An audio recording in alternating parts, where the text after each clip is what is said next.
নমস্কার দর্শক বন্ধুরা, আজ নৃসিংহ চতুর্দশী ব্রত কিভাবে পালন করবেন, কি কি লাগছে এই পূজাতে। বৈশাখ মাসে শুক্লা পক্ষে নৃসিংহদেব আবির্ভাব হয়েছিলেন গোধূলি লগ্নে ভক্ত প্রহ্লাদ মহারাজের রক্ষার জন্য।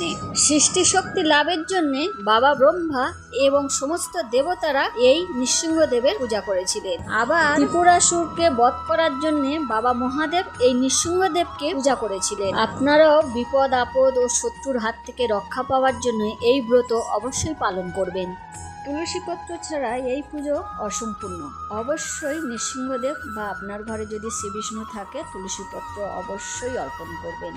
নৃসিংহদেবের প্রিয় প্রসাদ কাঠবাদাম, খেজুর এবং আম, তার মধ্যে পঞ্চমিষ্টি ও ফুল অবশ্যই রাখবেন। ব্রতের সময় অবশ্যই পাঠ করবেন নৃসিংহদেবের মন্ত্র। স্ক্রিনের উপরে দেওয়া আছে। জানকারি ভালো লাগলে লাইক ও সাবস্ক্রাইব করতে ভুলবেন না।